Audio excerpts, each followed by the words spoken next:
Vamos a saludar al señor Alejo Zarco, goleador, que la rompió toda, que la dejó chiquitita en este Mundial Sub-20. Alejo, querido, ¿cómo estás?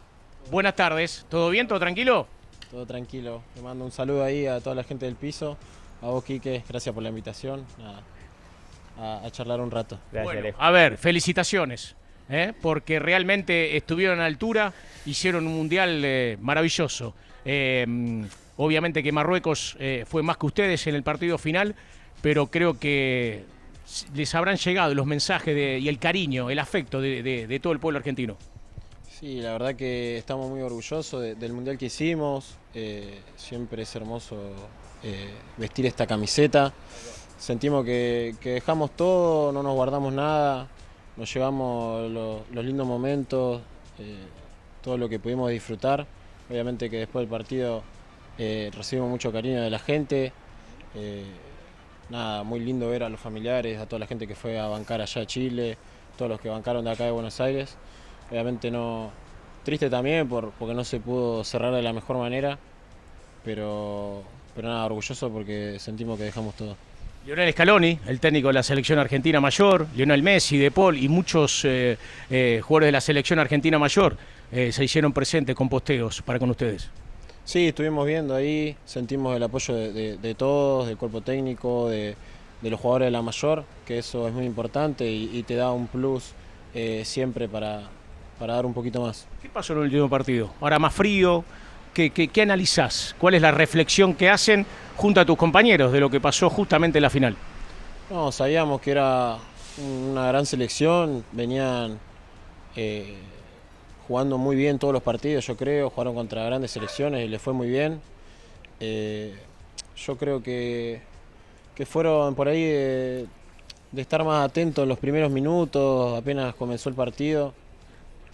También hablando ahí con los chicos, sentimos que nunca en todo el torneo nos habían hecho goles así temprano y por ahí al no estar acostumbrado a eso, por ahí lo sentimos bastante, fueron dos cachetazos rápidos, ellos después se metieron atrás, tuvimos la pelota nosotros, pero se nos hizo difícil entrarlo.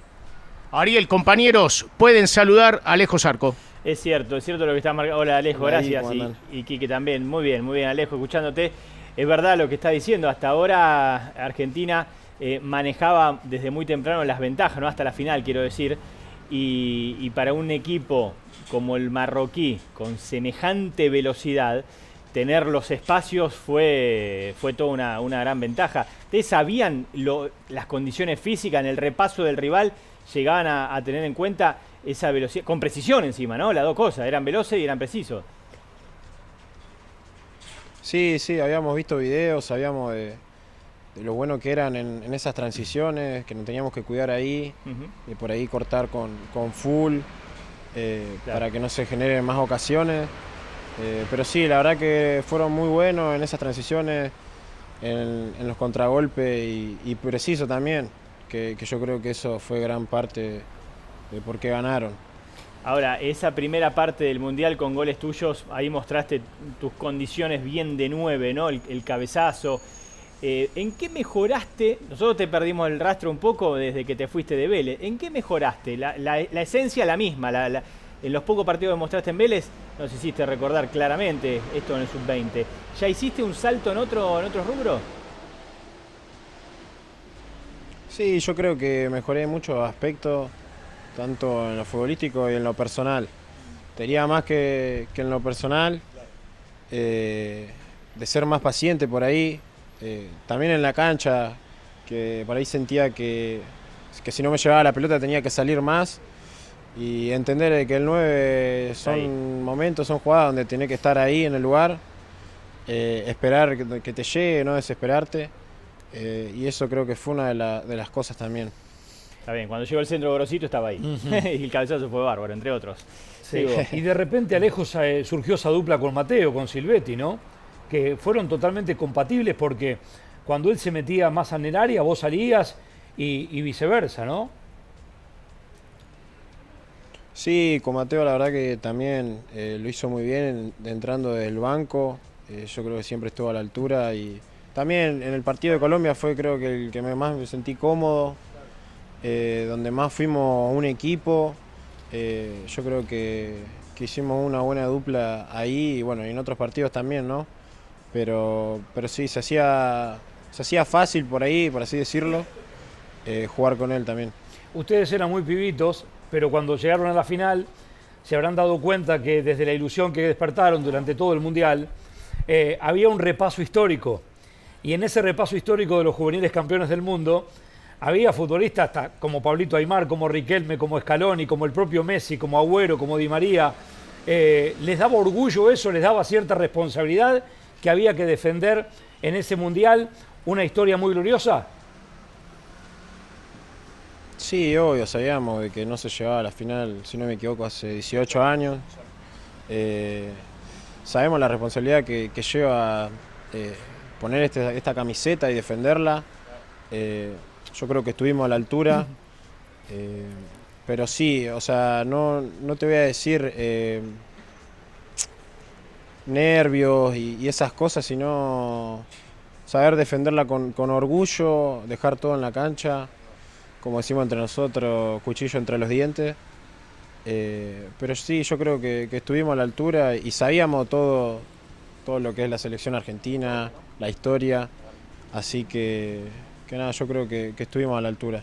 Alejo, hablando de la selección argentina, contanos algo de Placente, si tuvieron contacto en todo lo previo con Aimar, que también él, ayudante de Scaloni, pero también muy ligado, ¿no? Es un poco el nexo entre juveniles y selección mayor, y tu experiencia dentro del predio de la AFA, de selección argentina.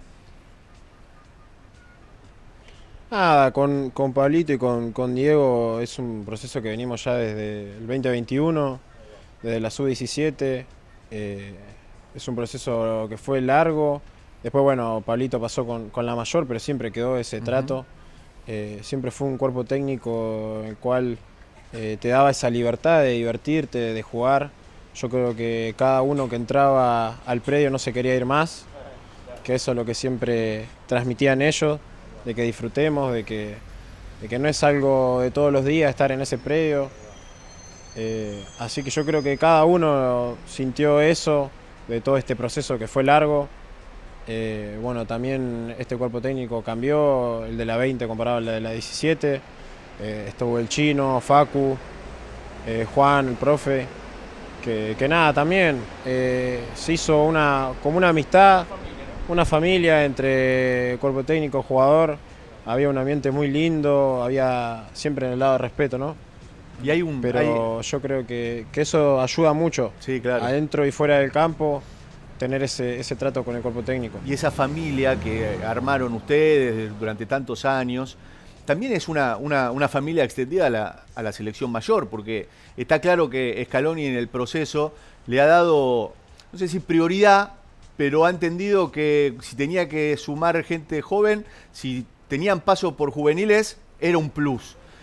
Ellos digamos, nosotros lo vemos de afuera, ustedes lo saben, pero se habla eso adentro, digamos, Aimar, Placente, les remarcan, hagan bien el trabajo, tengan paciencia, esa paciencia que tenés como 9 adentro del área, que el proceso es largo, ahora se terminó esto, pero que van a venir mejores cosas. Sí, obvio, como dije, del primer día ellos tratan de inculcarte eso, de que nada, de que el objetivo de ellos es que el día de mañana nos vean puesto la camiseta de la mayor, de vernos ahí. Y como dijiste, como se ve en la mayor, la mayoría hicieron procesos de juveniles. Pero ellos siempre, como dije, del primer día tratan de inculcarte eso y que el objetivo es que el día de mañana estés jugando a la mayor. Bien. Ahora, ¿qué cantidad? Nosotros lo veíamos a la distancia del Mundial. ¿Qué cantidad de marroquíes, qué cantidad de nigerianos, qué cantidad de mexicanos, qué cantidad de colombianos había en los estadios, ¿no? Cantaban con la tonada chilena, pero supuestamente eran mexicanos, nigerianos, colombianos. Sí, la verdad que sí, que estábamos ahí un poco de visitantes. Sí, sí. Sabíamos que se podía dar. Sabemos también lo que es jugar con la presión de la gente. Yo creo que a todos los chicos nos gustaba de eso, de que te silben, que te chiflen, que te puteen. ese es el folclore del fútbol y yo creo que no hay nada más lindo que jugar, y más con gente que se llene el estadio. Obviamente que de nuestro lado siempre había gente apoyando, familiares, amigos, gente también que estaba en Chile, que eso también nos ayudaba, pero nunca fue un problema eso de la gente. Sabíamos que Chile iba a apoyar siempre al que esté en contra de nosotros, pero yo creo que nunca nos movió ni un pelo eso. Muy bien. Imagino que Placente habrá dejado algún amigo por Leverkusen, porque ha jugado allí y la inserción va a ser más cómoda, ¿no? A un equipo que tiene algunos jóvenes argentinos, como el Diablito Echeverri, como el X, ya que Ezequiel Palacios más establecido, pero es tu desafío ahí y te propones insertarte en la Bundesliga. Sí, obvio, es un desafío y es lo que quiero. Ahora ya mañana ya voy a volar para allá y ya me quiero poner a full a entrenar, a tratar de sumar minutos, que es para lo que yo vine acá. Con Diego hablé de su pasado, ahí en Leverkusen también le quedaron algunas amistades ahí en el club. Nada, bueno, se sumó X, el Diablo, está Pala. Así que eso también te ayuda muchísimo a la adaptación, a tener argentinos ahí en el vestuario, te ayuda demasiado adentro de la cancha y afuera también. Va la pelota más rápido, ¿no? 4 argentinos juntos en un vestuario O sea, en Alemania, es bravo, Es dinamita. ¿No? No, ¿sabes lo que es? Sí. La música la manejamos nosotros. ¿Viste? Argentinizan a los alemanes ustedes. Sí. Y, Sí, nos ven con el mate ahí, ¿viste? Ya saben todo. y en lo futbolístico, recién te decía, la pelota va mucho más rápido en la Bundesliga, no por arriba, sino por abajo, ¿no? También son muy precisos, hay que subirse a ese tren.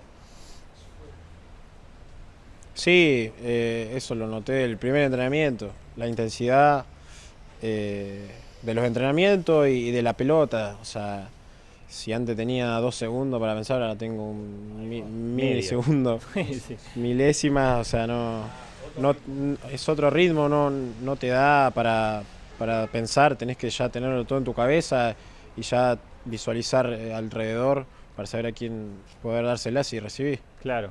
Ahora, Alejo, no podemos no tocar con vos un tema que hablamos muchas veces sin vos, porque la verdad que sabrás que el hincha de Vélez, cada vez que había un gol tuyo en el sub-20, decía, o por adentro, decía qué lástima que no pudimos tenerlo más tiempo. Encima, como fue lo rápido que fue tu gol, ese ingreso tan recordado en la final, que el uruguayo vecino no andaba y lo tuyo fue distinto. Con el tiempo, ¿cómo explicás la salida? ¿Pudo haber habido, hace poco creo que tu familia algo del tema habló, ¿no? De Vélez, lo que dijeron en su momento fue que ustedes les daban respuestas evasivas para la renovación de contrato. ¿Crees con el tiempo que se podría haber arreglado de otra forma? ¿Sentís que falló Vélez en algo, pero quizás ustedes podrían haberse acercado distinto? Sí, es un tema delicado, que nunca salí a hablar por respeto al club, por respeto por ahí a mi familia. Soy un chico de pueblo, yo un chico por ahí reservado, que no trata de salir a hablar esas cosas, esos temas delicados.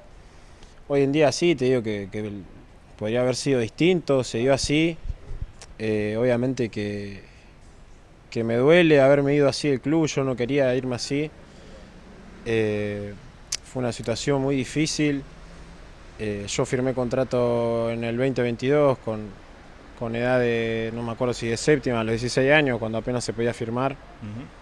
Y yo había quedado con ese contrato, que era muy bajo, para no decir números, Sí, pero todos saben bien lo que era. el mínimo. Y bueno, yo subí a reserva, seguí con el mismo contrato, subo a primera en el 2024 y seguía yo con el mismo contrato, y a mí se me vencía a fines del 2024. Y no tenía a nadie de la nueva dirigencia llamándome, diciéndome de renovar.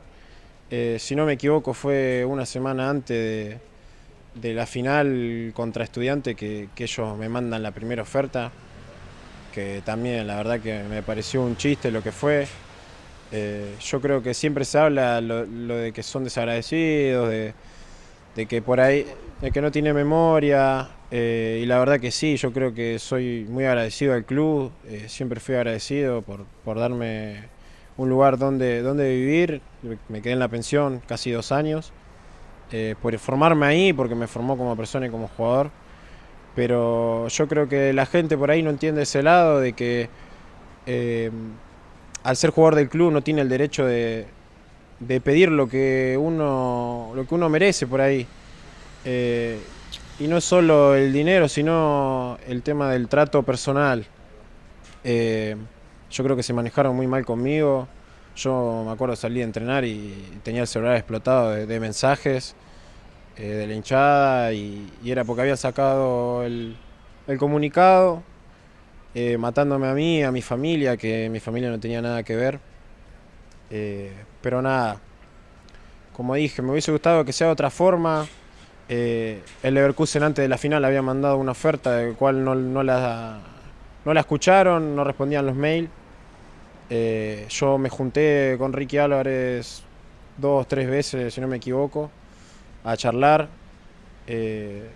No nos poníamos de acuerdo con el contrato, ya esto pasando a la final, te hablo. Yo le pedía por favor que conteste la propuesta del Leverkusen. Bueno, ellos mandaron una oferta, el cual no terminábamos acordándonos, no nos pusimos de acuerdo. A todo esto ya había pasado lo del comunicado, todo yo ya estaba apartado. Y bueno, Leverkusen manda la última oferta y yo le pedí por favor que no me quería ir libre del club y que lo escuche y que se ponga a negociar. Y él me dijo en la cara de que prefería asumir el costo político. Entonces eso a mí me dolió mucho porque me dejó una marca ahí en el club que no quería dar, una cara que yo no, una imagen que no quería dejar. Y lo que le dije yo desde el primer día, que yo no me quería ir libre del club, que quería que negocien o negociar conmigo. Y también eso, sentía de que nunca iba a tener el lugar por ahí. En ese momento éramos 3-9 y estaban hablando de traer otro 9, que bueno, que lo trajeron, que fue Michael Santos. Entonces iba a quedar como cuarto 9 nuevo y sentía como que siempre me veían como una proyección a futuro, y como que eso se iba alargando y también no me hacían sentir cómodo ahí. Por ahí me acuerdo de las charlas que tuve con Ricky, de él decirme como... Yo le decía, no me siento cómodo, no siento... Sí, no valorado. Sentía que no me tenían en cuenta, claro, no me sentía valorado, esa es la palabra, no me sentía valorado. Y él me decía, ¿cómo que no? Si nosotros llegamos, porque ellos, si no me equivoco, asumieron a fines del 23. Había asumido hacía poco, claro. Y nada, de ellos no... Yo le decía eso, que no me sentía valorado.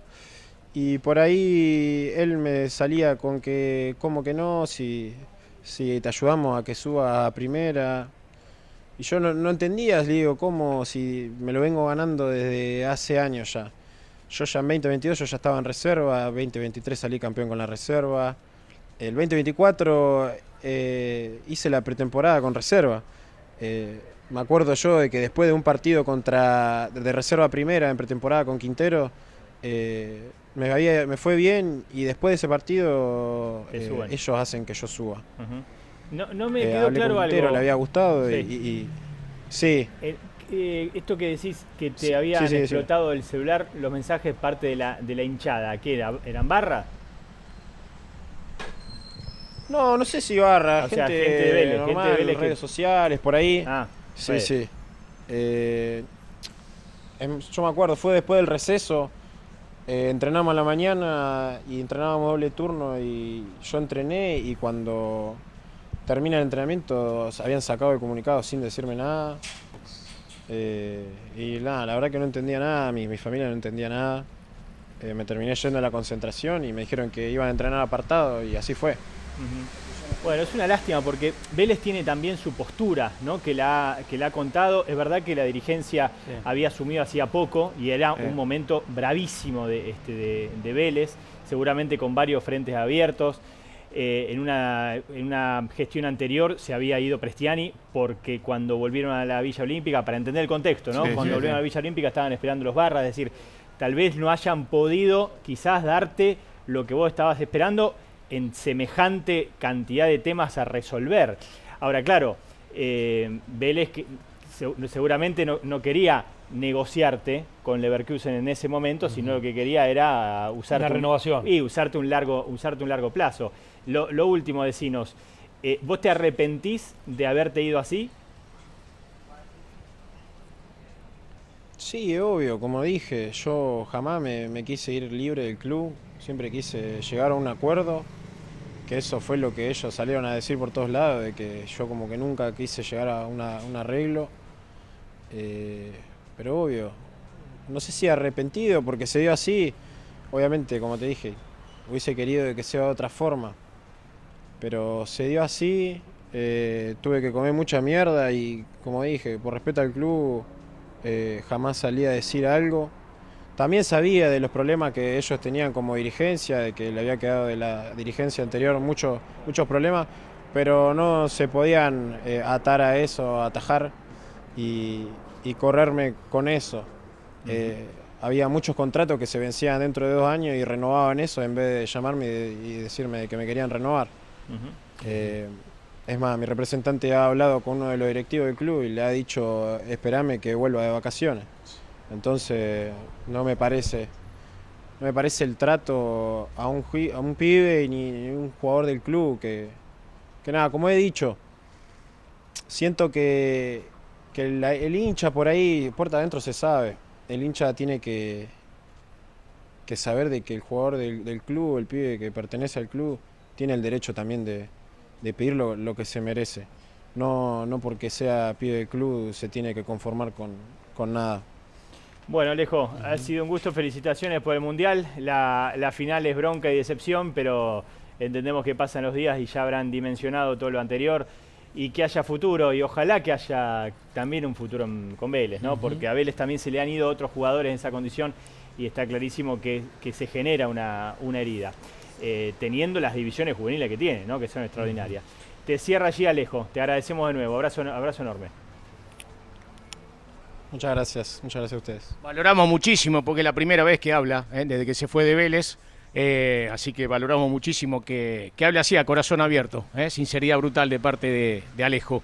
A ver, preguntarte si el día de mañana volverías a Vélez demasiado pronto, recién te acabas de ir, pero ¿crees que la gente a partir de esta declaración puede llegar a entender, escuchando las dos campanas, cómo se resolvió tu vida de Vélez? No sé si entender, no sé si el hincha va a entender eso, pero también quería que me escuche, que escuche el otro lado. Y nada, también decirle, como sabrán, no fui el único que se fue libre. Hay otros compañeros, está con otro problema el club también, con otro jugador. Entonces eso, como que no es casualidad de que los pibes pasen estas situaciones con los chicos. Yo creo que si pasa es por algo, puertas adentro, así que nada, no sé si me entenderá el hincha, pero quería que me escuche y que quede claro de que siempre fui agradecido con el club y lo sigo siendo. El caso de Juan Villalba, ¿no? Compañero tuyo del Sub-20, de Thiago Fernández también que se va libre, y bueno, y Álvaro Montoro a poco de irse libre, finalmente el Botafogo lo compró, pero el caso de Villalba y Thiago Fernández es un claro ejemplo de lo que pasó junto con lo tuyo. Sí, esos son casos similares. Juanma, compañero mío de categoría. Álvaro, bueno, fue vendido, pero también compartí con él en la pensión, en reserva, en primera división. Thiago también, compartí en primera y puerta adentro sabemos bien las propuestas que hacen y el trato, así que nada, por dentro me quedo tranquilo, con la conciencia tranquila. Y eso, que siempre fui agradecido con el club.